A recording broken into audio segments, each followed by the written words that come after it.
सर्दियों की हल्की ठंड और घने कोहरे के बीच जैनेन्द्रवास स्टेशन अपनी रोजमर्रा की धीमी गति से चल रहा था।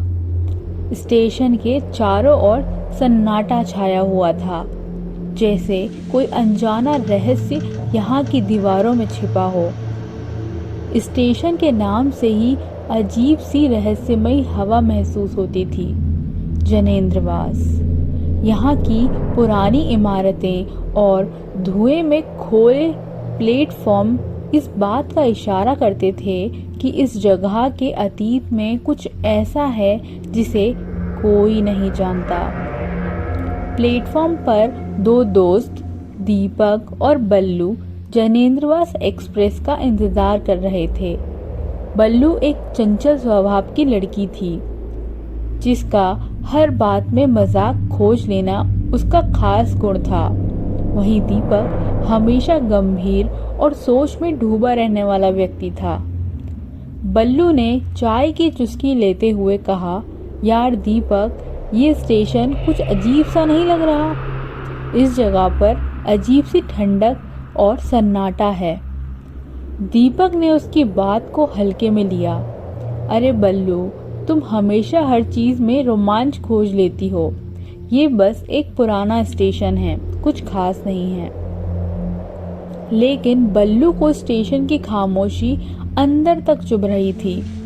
हर बार जब वह इधर उधर देखती, उसे लगता कि कोई उसे दूर से घूर रहा हो। उसकी बेचैनी बढ़ने लगी। तभी ट्रेन के आने की घोषणा हुई। जैनेन्द्रवास एक्सप्रेस धीमी गति से स्टेशन पर आ रही थी।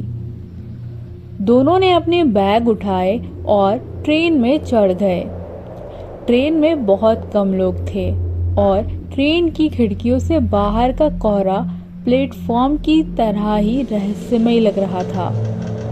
ट्रेन के अंदर एक अजीब सी शांति थी, जो दीपक को भी सही नहीं लग रही थी।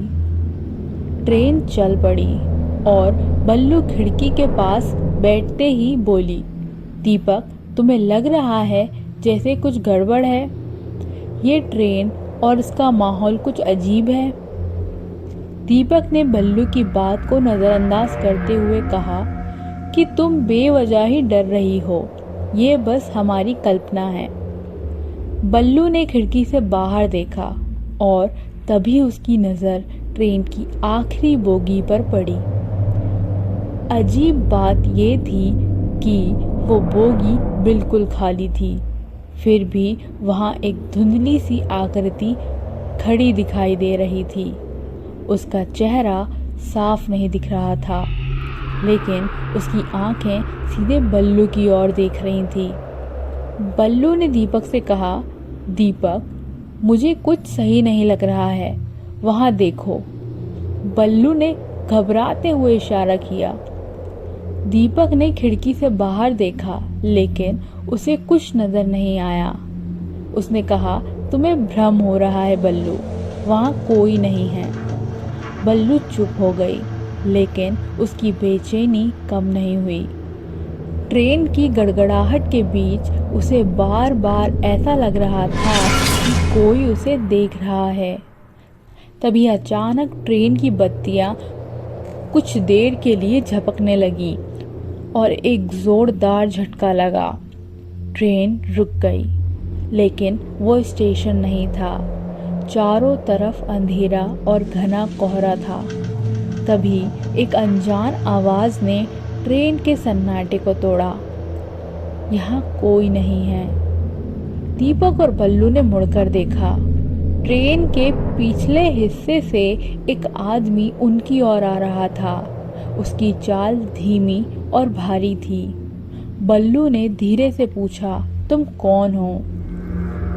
आदमी ने अपनी टोपी उठाई और हंसते हुए बोला, मैं डीडी हूँ, इस ट्रेन का यात्री। आप लोग यहाँ कैसे? दीपक ने राहत की सांस ली और कहा, हम भी इस ट्रेन के यात्री हैं, लेकिन ये ट्रेन कहाँ रुक गई? डीडी ने अजीब सा हंसकर कहा, ये जैनेन्द्रवास एक्सप्रेस है। यह ट्रेन कभी किसी तय स्टेशन पर नहीं रुकती।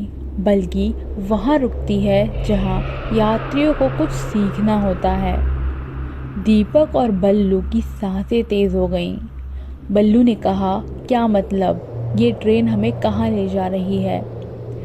टीडी ने एक ठंडी नज़र से देखते हुए कहा, यह ट्रेन उन यात्रियों के लिए है जो अपने अंदर के डर से भाग नहीं सकते। इतने में ट्रेन की बत्तियां फिर से झपकी और एक झटके के साथ ट्रेन चल पड़ी। दीपक और बल्लू ने एक दूसरे की ओर देखा। अब उनके मन में डर बस चुका था, लेकिन बल्लू ने खिड़की के बाहर फिर से उस धुंधली आकृति को देखा जो अब और साफ दिख रही थी। वह आकृति सीधी उनके पास आ रही थी, मानो ट्रेन के साथ ही उड़ रही हो। डीडी ने आखिरी बार गहरी आवाज में कहा, अब ये ट्रेन तुम्हें तुम्हारे डर के सबसे गहरे हिस्से में ले जाएगी। तैयार हो जाओ। ट्रेन की गति बढ़ गई और एक बार फिर से चारों ओर घना अंधेरा छा गया। अब दीपक और बल्लू को समझ में आ चुका था कि ये साधारण ट्रेन यात्रा नहीं है। Thank you for watching my video. अगर आपको मेरी कहानियाँ अच्छी लगती हैं तो प्लीज़ मेरी वीडियो को लाइक कीजिए, चैनल को सब्सक्राइब कीजिए। मिलते हैं अगली वीडियो में, तब तक के लिए बाय।